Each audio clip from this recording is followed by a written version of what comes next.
Hello and welcome to episode of the Bubbs on Sports podcast. Today is Wednesday, February 22nd. Hope everybody's having a good day so far. We got a lot to get into today. It is Wednesday, middle of the week pod, halfway to Friday. A lot going on in the sports world as we continue to get ready for baseball season. March is almost upon us. Obviously, it is the 23rd or 22nd February, and once March hit, March is a exciting month in sports because you got baseball starting up, obviously spring training, and then on the 31st you'll have opening day, and then you got the March Madness that will start up, and then you got hockey continuing, basketball continuing, trade deadline for the NHL, so a lot coming up here within the next couple weeks. NFL free agency, Jets, Giants, quarterback situations continue to get hot. Both of those are our topics of today's podcast, so a lot to get into today on the program. NBA, last day of the All-Star break. Games will be back up tomorrow. Nets will be back in action on Friday. Rangers get the night off, but could it potentially be not a night off for Chris Drury if he goes down and possibly trades for Patrick Kane from the Blackhawks, which is potentially coming together as rumors have it that a deal is potentially heating up. So we'll see how all that plays out. But we got a lot to get into today. We're going to start off with the Daniel Jones contract talk on Monday. I talked about Isaiah Hodgins coming back, which I thought was a solid move. I thought him and Daniel Jones had a really nice combo last year. Obviously came over middle of the season from Buffalo, knew Dable, knew the system. It was just an easy kind of fit, and really, I know this might not sound like it was saying much, but he was the Giants' best receiver down the stretch, especially in the playoffs in that Vikings game where they got the win to move on. Obviously fell to the Eagles, but he was their best receiver for a couple weeks. So I thought that was a solid move. But now we hear many different reports, and this is what free agency is all about, that Daniel Jones potentially wants $40+ million, potentially looking at $45 million per year. That is wild. I don't know why anybody would give him that type of money. I'll get into it. Whether I think these rumors are true or not, we'll get into it. What is Daniel Jones really worth? I think that's been a big question going around the NFL. We talked about how much he improved last year, but what is he really worth? You know, a lot of people think $30 million. A lot of people think 37, 35. You know, some people say 40. Nobody really says 45. What is Daniel Jones worth? We'll get into all that. I also want to get to Derek Carr, the latest on him, get to his visit with the New York Jets, and really kind of, again, talk about why I am all aboard on the Derek Carr train of him coming here to New York. And again, Rodgers remains plan A. But let's take a step back again. A message to Jets fans. Derek Carr is a perfectly fine option if the Jets don't end up with Aaron Rodgers. And the timeline for Derek Carr is a lot more, I guess, simpler. It's a lot easier to navigate than potentially Aaron Rodgers. Aaron Rodgers was in his darkness retreat. Now he's on vacation. He probably won't come out and say anything on Pat McAfee until next Tuesday. So then if he says something about, I'm still not decided, where do the Jets go? A lot going on with the Jets quarterback. We'll get into that. We'll get into much more. Big football day today on a Wednesday. Islanders tonight will host the Winnipeg Jets at UBS Arena. And obviously Nets and Knicks still have the day off. Rangers have the night off as well. They'll be back tomorrow in Detroit against the Red Wings. So with all that being said, this is the Bubbs on Sports podcast, and let's get right into it. So, it's the NFL offseason. It would not be the NFL offseason. I feel like it wouldn't be Jets or Giants offseason if we weren't talking quarterbacks. Even in a good year for the New York Giants where they got to the playoffs, and this is no fault of their own, they got their quarterback who is a free agent, obviously, needs to be paid somewhat, whether he gets paid, whether they franchise tag him, which would be rough on the cap. What do the Giants do? It's a really interesting situation, but I'll start off with this, right?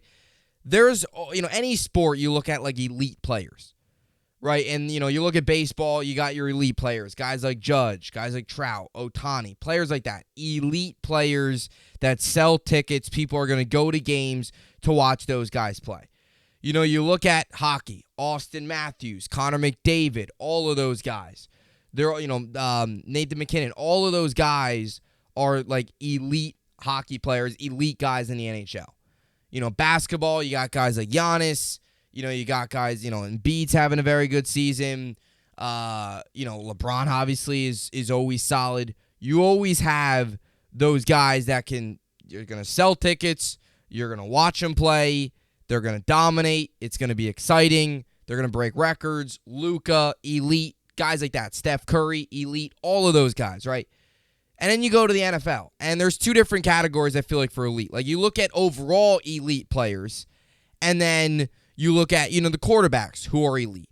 And I feel like we look at a quarterback category and we kind of mix them up into, I guess, 3 or 4 different categories. You have like your elite category, which consists of guys like Patrick Mahomes, Joe Burrow, those two. Allen you could throw in there as well. Those are like your elite quarterbacks. Then you have like your really good category. Then you have your good, and then you have your bad. 4 or 5 categories. You want to go elite, really good, below average, really bad, go ahead. Like Zach Wilson, a part of the really bad category, if you want to go down that road, right? Average quarterback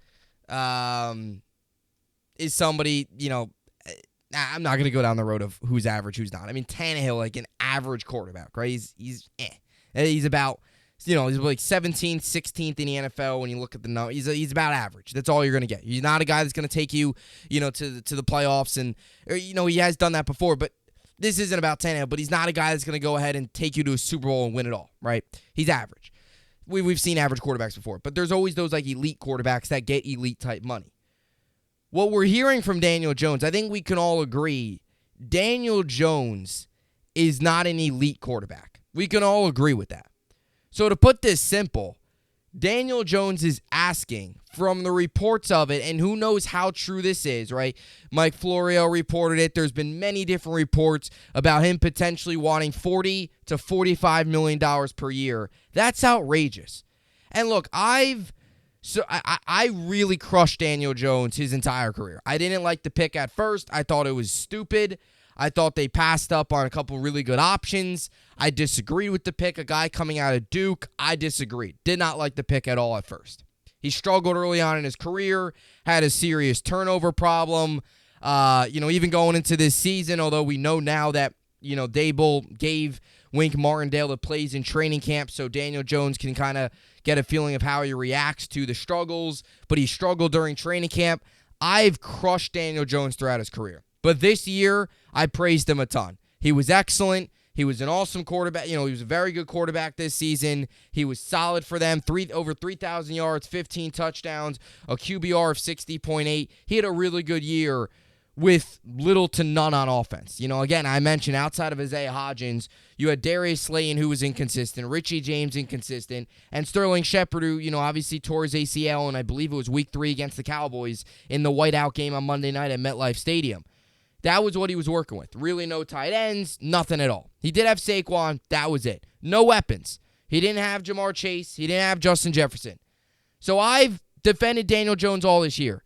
But this, you can't sit here and tell me as a football fan, you are okay with giving Daniel Jones per year $40 to $45 million. Let me just read to you the contracts in the NFL right now. Out of all the players, let me just read to you a couple of the players that have, per year, they're over $40 million per year. Patrick Mahomes, $45 million per year.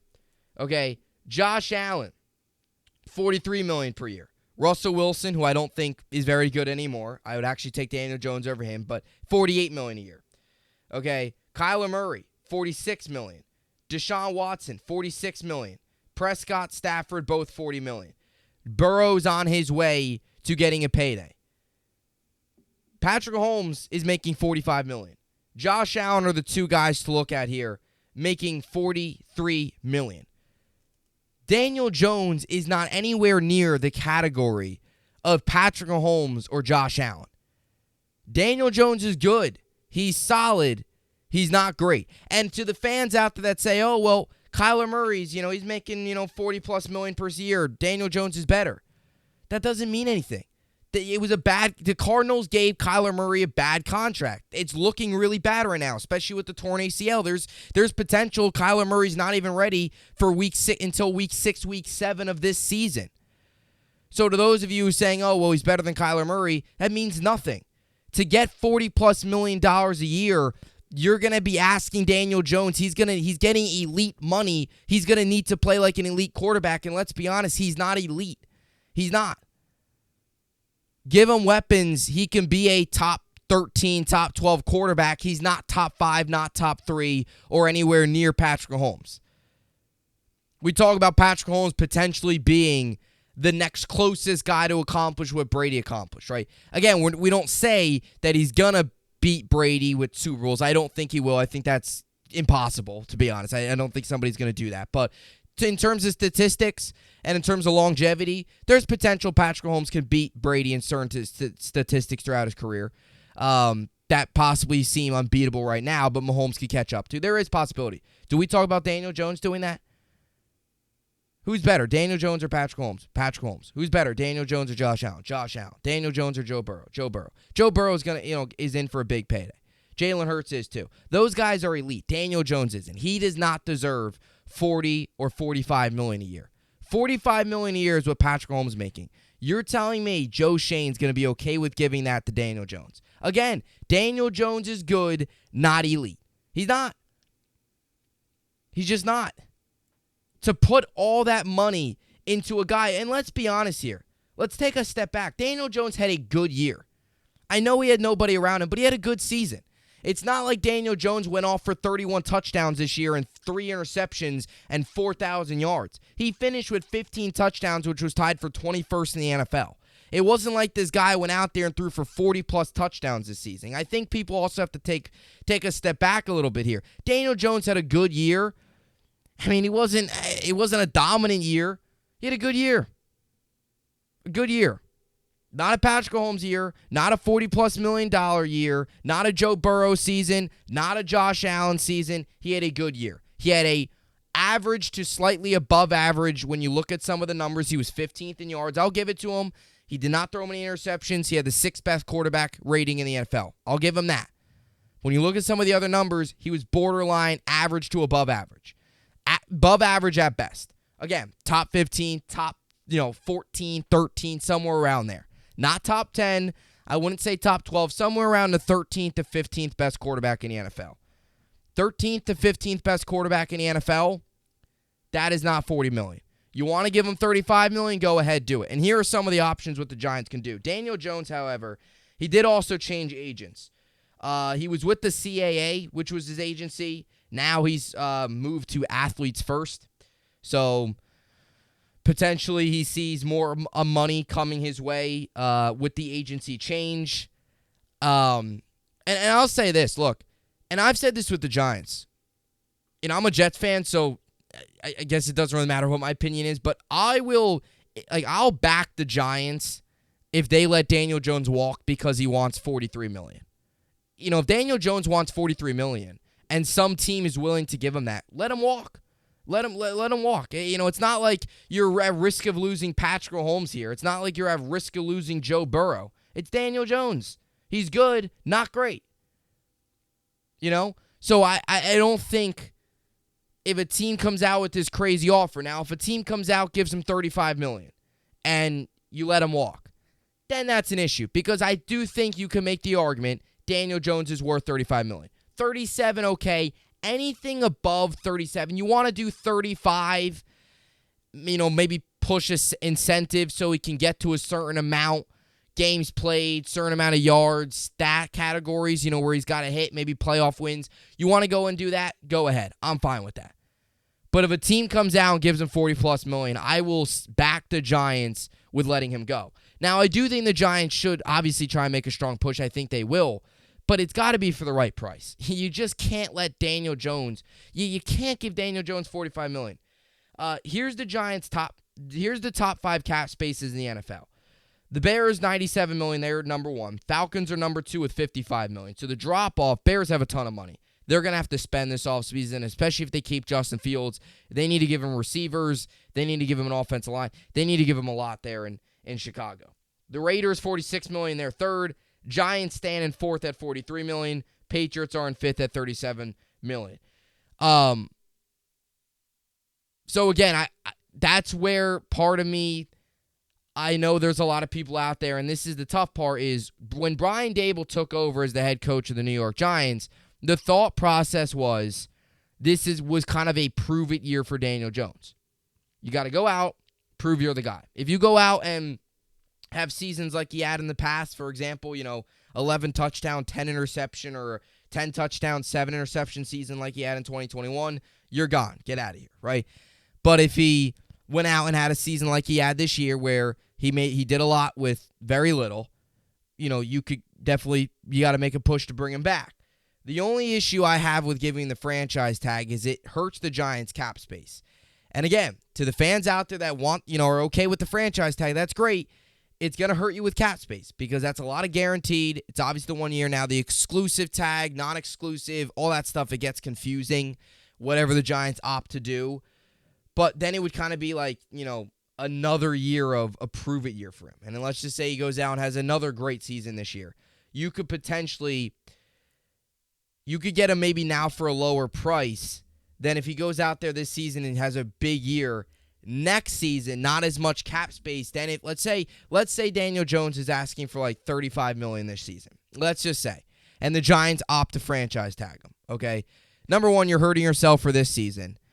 Number two, you have that potential of Daniel Jones going out having an excellent year and then maybe upping that to 38, 39, maybe $40 million. Let's say he goes out next season, throws for 33 touchdowns, 7 interceptions, 4,000 yards, and takes the Giants to the NFC Championship game. Then you're like, gosh, this guy's going to want $40 million. We could have got him for $5 million less last offseason. We hurt ourselves last offseason with cap space. Now we're going to have to give this guy more, and we have less cap space. So that's the risk you take with franchise tag. That is. Now the risk the reward is you bring him back on a franchise tag, and he has a bad year, and you say, you know what, no, we're not giving this guy anything. I don't think they're going to franchise tag him, but if these reports are true, and he really wants $40+ million, there's no way you can sit here and tell me he deserves $40 million a year. You can't sit here and tell me that.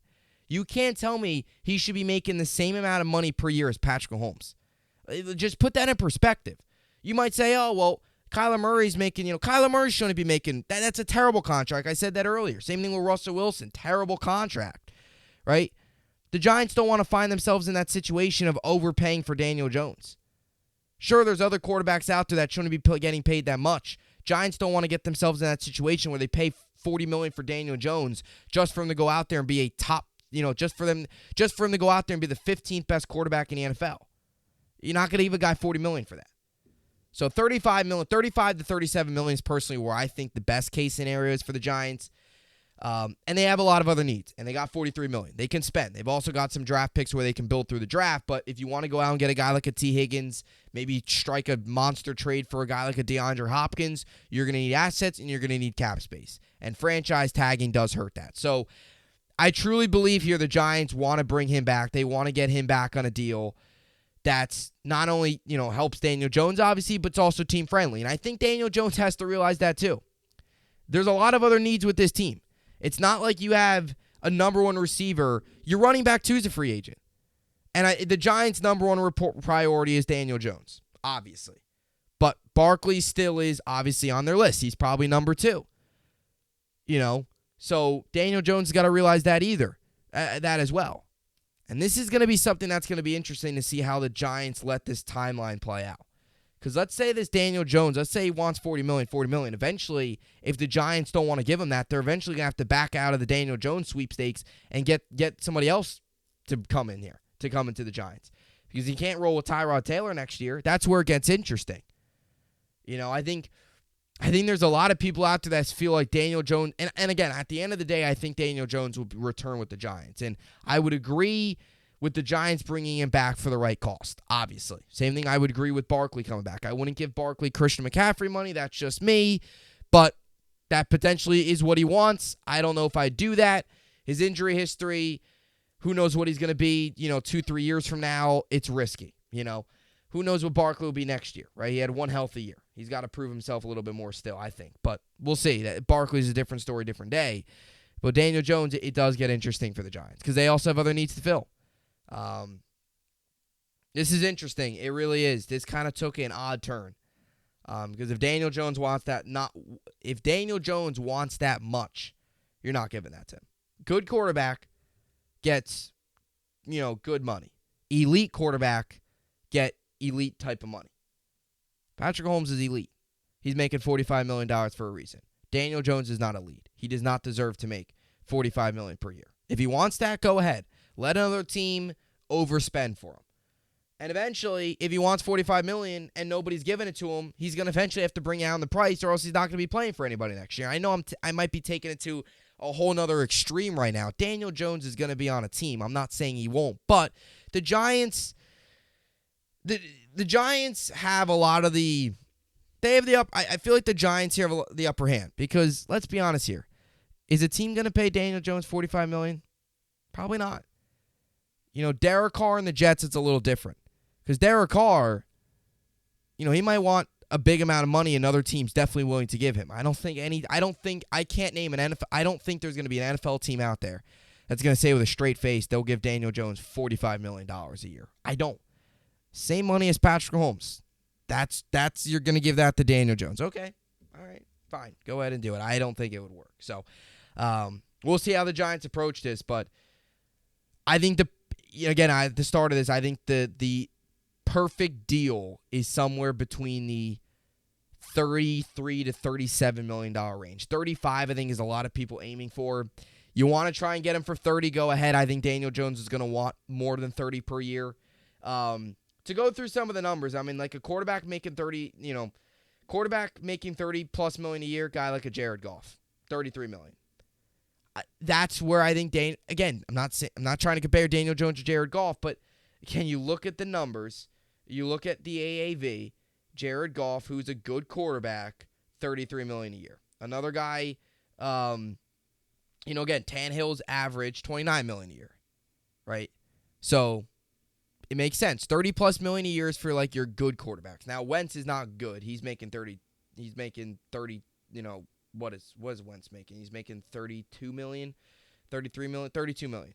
Goff's making 33. Matt Ryan's making 30. I would not give Matt Ryan 30 million. And again, there's obviously other guys too, like a guy like a Trevor Lawrence, Burrow are both on their way to big paydays here soon. I'm assuming Burrow's going to get a big payday either this offseason, next offseason. It's going to happen soon. He deserves it. Like Daniel Jones is not one of those reset the market quarterbacks. He's not. Jared Goff's making $33 million a year. Daniel Jones and Jared Goff are near the same level. They are. They're in the 30s for Daniel Jones. Nothing in the 40s. 40s, let him walk. Let him walk, get nobody, come back and have to lower his price. I would not be concerned here if I'm a New York Giants fan. I don't think there's going to be a team out there going to give Daniel Jones 40+ million. I just don't. So, we'll see. We'll see what the Giants do. And again, I think the Giants should bring Daniel Jones back, but obviously for the right price. I don't want to make it seem like in this episode I was knocking Daniel Jones. I wasn't.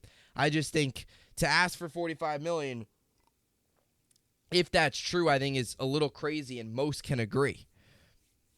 I'll say it again for the 6th time today. Patrick Mahomes is making $45 million. You cannot sit here at all and make the argument Daniel Jones is anywhere close to Patrick Mahomes. You can't. To get the same amount of money, that's ridiculous. Look how it worked out for the Cardinals.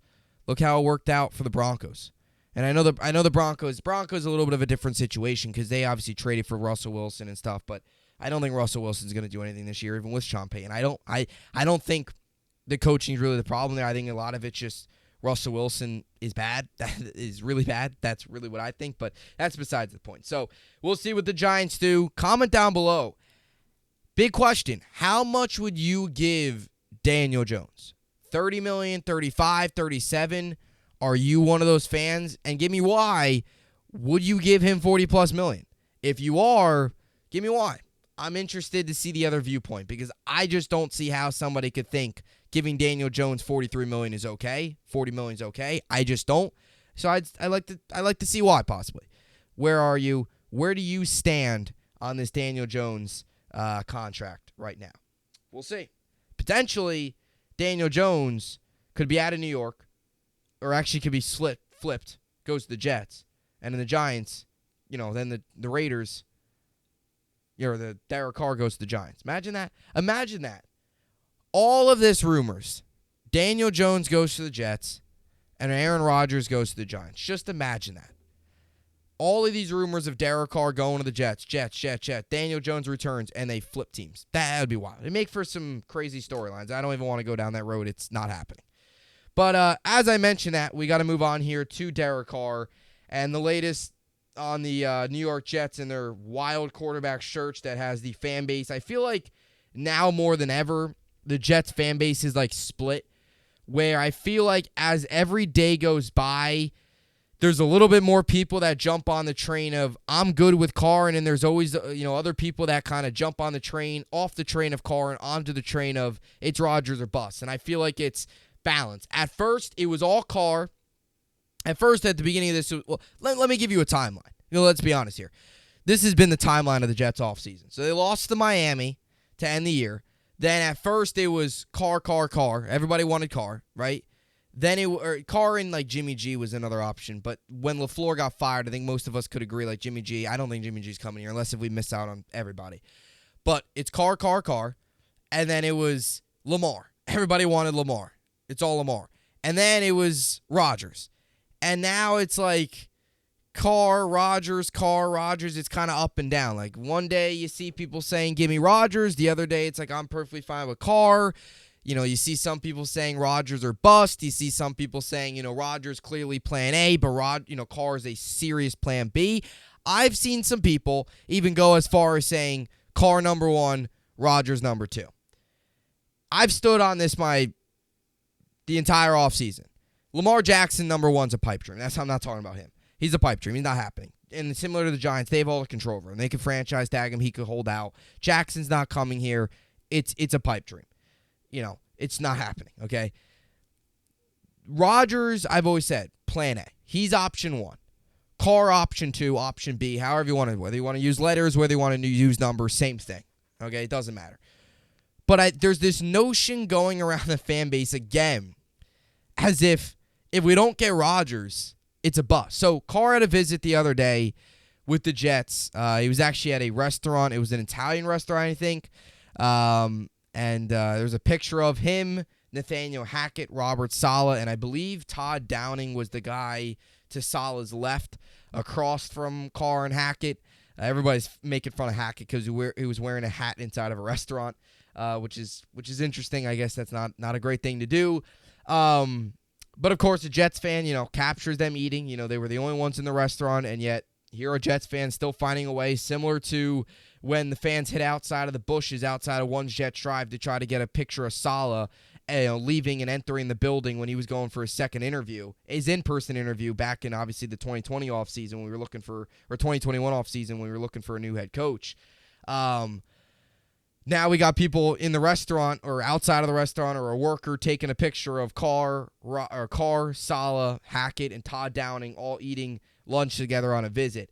From what I've heard, the visit, obviously, according to many reports, went very positive. Jets view Carr as a legit starter. They also view him as a potential Hall of Fame quarterback if he wins his Super Bowl. I don't know if I'd go that far to say he's a Hall of Famer. That is a wild statement. I don't think Carr's a Hall of Famer. Win a Super Bowl, that's great. I don't know if I wouldn't say Carr's a Hall of Fame quarterback. I don't say that. But Rodgers is, Carr is not. He wins the Super Bowl here, and I've always said that. Carr and Rodgers, whoever comes here. I mean, if Jacoby Brissett comes here and finds a way to win a Super Bowl, I'm just using an example. Whoever comes here, if you win a Super Bowl with the New York Jets, it counts a whole lot more than any other franchise.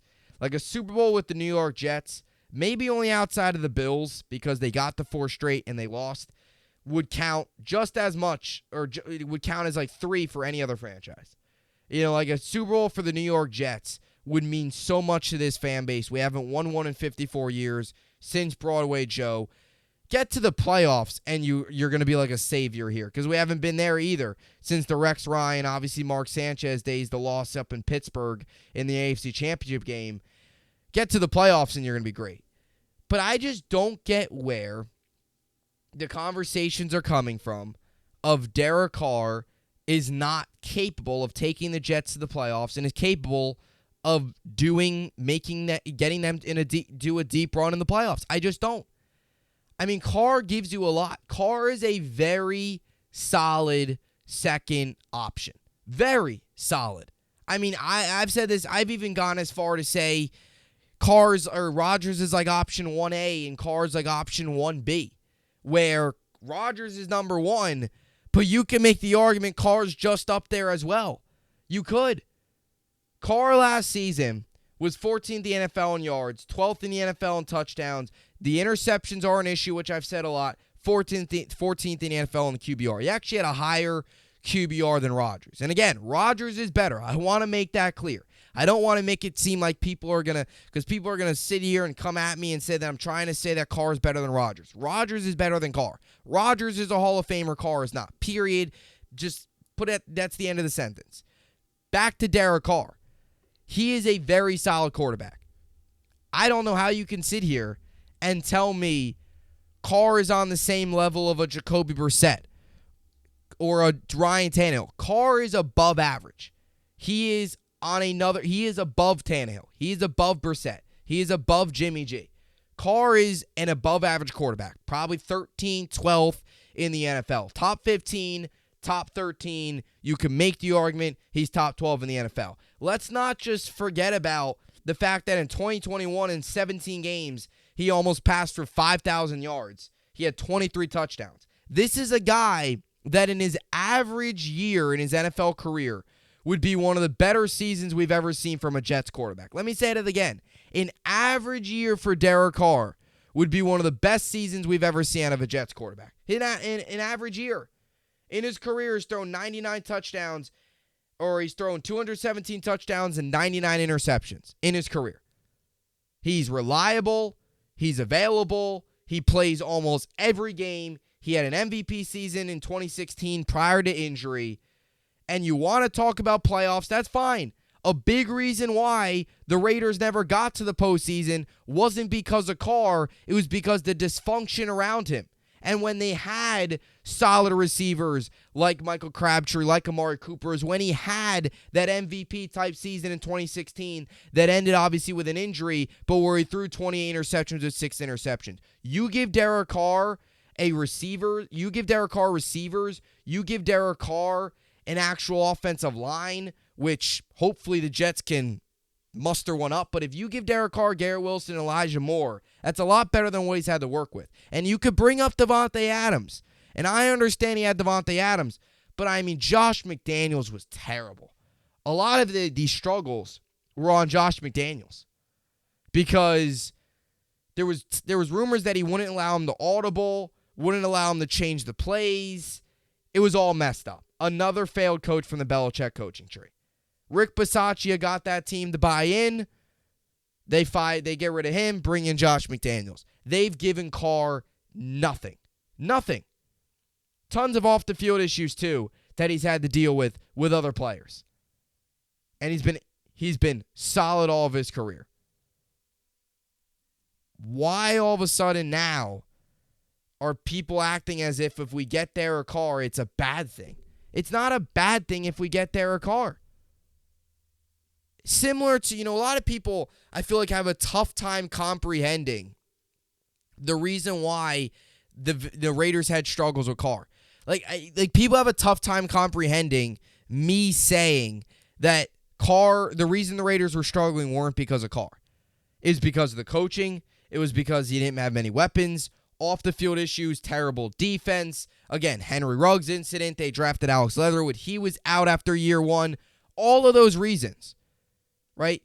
But we were quick to say that the Jets were winning, but they weren't winning because of Zach Wilson. It's almost the same thing. The Jets were winning, but they weren't winning because of Zach Wilson. The Raiders were losing, but it wasn't because of Derek Carr. It's just opposite. So let's not act like the fact that Derek Carr doesn't have a great history when it comes to the playoffs is his fault. It's not. It's the Raiders organization. It's dysfunctional. They've given him nothing. And let's be honest. Last year, that playoff game that Carr did play, what were his notable weapons? I mean, he had Darren Waller. I get that. But he had Bryan Edwards, who's not even on the team. He had Zay Jones, who up until last year was nothing. And Hunter Renfrow can't stay healthy. And I believe Elijah Moore's better than him in the slot.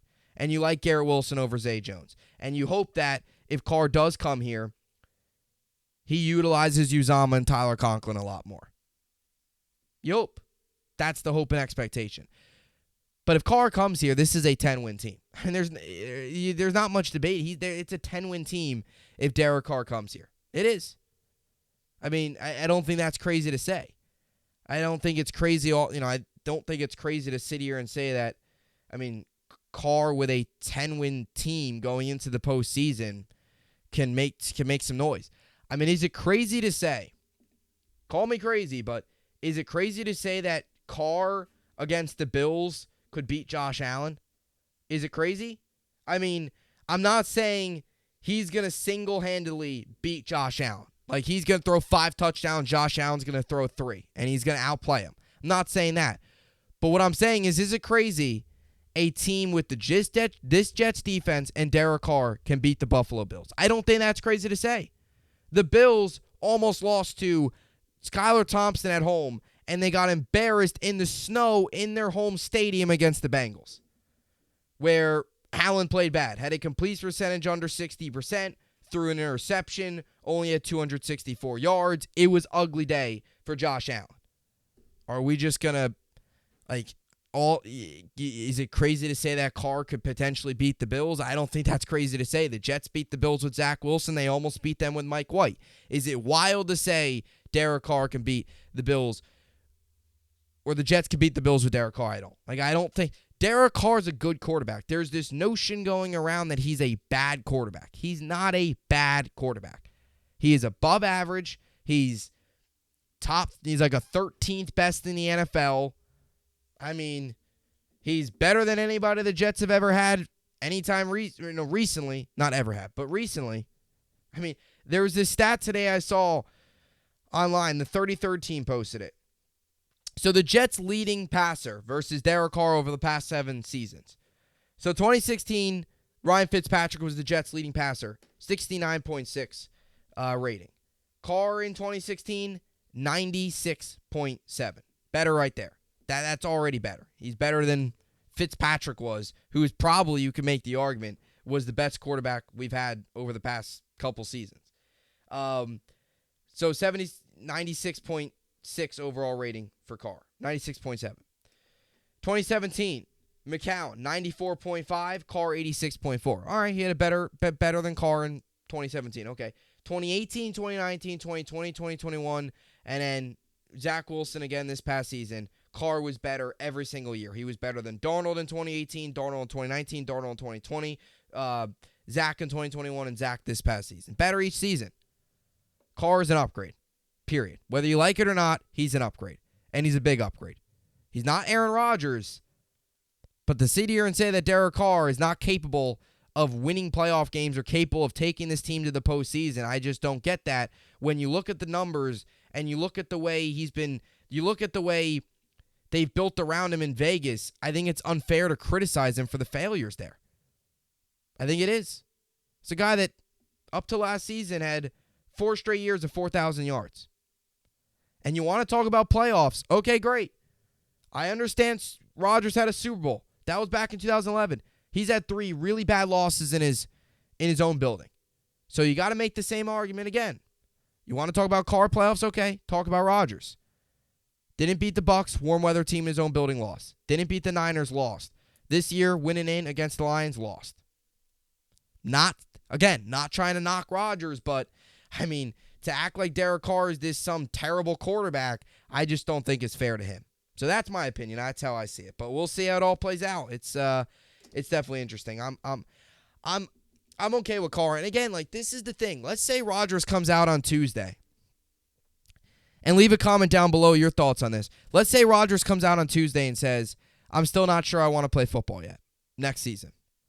You got to go for Carr then. You can't sit around and wait. Because if you sit around and wait and you end up with Jacoby Brissett, next year is going to be a complete dumpster fire. This is a win-now team. You need a competent quarterback. Carr is more than capable. You want Carr? You want and this is where you got to weigh the risk-reward. Wait on Rodgers, risk missing out on Carr, miss out on Rodgers and end up with Brissett. Or not get Rodgers and end up with Carr who's still really solid. What do you want? Go big or go home, or go with the reliable option that you know is going to be able to come in here, and you know you can just sign him, and it's the timeline's not crazy and all that stuff. And I'll go to the extent, too. If Rodgers comes out next week and says, I want to play football, but I don't know if I want to be traded or not, I'd go even to the extent of get Carr in here. Because if he can't make up his mind, he's not committed, just don't even do it. Now, if he comes out next week and says, I want to play football, I want to get traded, all right, call up the Packers and look, offer a deal. Go ahead and do that. So we'll see. It's going to be interesting. But if Rodgers comes out and says, I don't know what I want to do, you just can't wait. You can't wait. Because again, when free agency starts, are you going to be able to appeal a player to come here if you don't have a quarterback? Like, what's going to be your pitch to a player? Oh, we're hoping to get Rodgers. Then what's your pitch? You also got to get this stuff figured out before free agency. So the timeline's interesting. It's going to be real interesting to see what the Yankees do or the Jets do. It's just, gotta love quarter. I just can't wait till we don't have to talk about this every offseason. It's tiring as a Jet fan. Just get somebody in here. And this is why I'm just get somebody in here. I'm tired of talking about this. I want to talk about other stuff about the team. Safeties, Quinnen Williams, this offensive line, adding another receiver. There's so much other stuff the Jets got to do too. They got to get this quarterback stuff out of the way because there's other needs you got to address. It is what it is. So we'll see. As for the hockey games on tonight, you got the Jets Isles, Blackhawks Stars, and the Flames Coyotes. As for college basketball, Kentucky's back in action tonight. They'll be in Florida against the Gators, 7 Eastern on ESPN, looking for their 19th win of the season. 4 games left for Kentucky, 4 big games as they close out regular season into tournament play. So that will do it for the podcast here today. Another good one in the books. I'll have a In the Trench with Gang Green pod up here in a little later. Talking all Jets. Get a little bit more into detail, obviously, about Carr and Rodgers. The latest on both those guys. And we'll see. We'll see how it all plays out. It's going to be interesting. So stay tuned for that. I also plan on figuring out what day exactly I want to start, but every day leading up to the MLB season, looking at one player from each team and doing like a player preview. Talking about, last season, what they bring to the table this year, how they help their team from my Bubbs Talking Baseball podcast. So I was thinking about doing that, figuring out when I want to do it. I'm going to have to it's 30 episodes, obviously. It's 30 teams, 30 episodes. So I'll have to just pump out episodes. Like, they'll probably be short, 10, 20-minute episodes. They're not going to be like 40 minutes long talking about a guy. Probably try to keep it 10, 15 minutes over the weekend. Maybe record like 7 episodes. Put them out next week. The next weekend, record like 5 more episodes. Put them out over the week. And just kind of do that. Pre-record them and then post them. And I'll randomly go in order. Like, I'll just pick a team, talk about player from that team. I already started a list of which players I want to talk about. I was planning on doing either like a team's best player, an underrated player, a young player, a pitcher. It could be a pitcher or position player. Kind of just the guy that has potential to have a big year, or somebody who had a really big year last year. And was it a big year, or are they going to be able to, was it just one big year? Or are they going to be able to do it again? Like, there's also some young, like, up-and-coming stars in the MLB that I like to that I think would be cool to talk about. So I thought about doing that. So that's something to keep your eye out on. Again, like quick 15-minute episodes. Nothing crazy on this. So we'll see. We'll see when I start that. I'll probably start it. Maybe tomorrow I'll do an episode because I don't do these. So potentially tomorrow I could start off recording a couple episodes and pump them out and get them ready and just release them over the next couple weeks until the season starts out. So stay tuned. A lot more content coming your way. As always, hope you enjoyed it, and thanks for watching.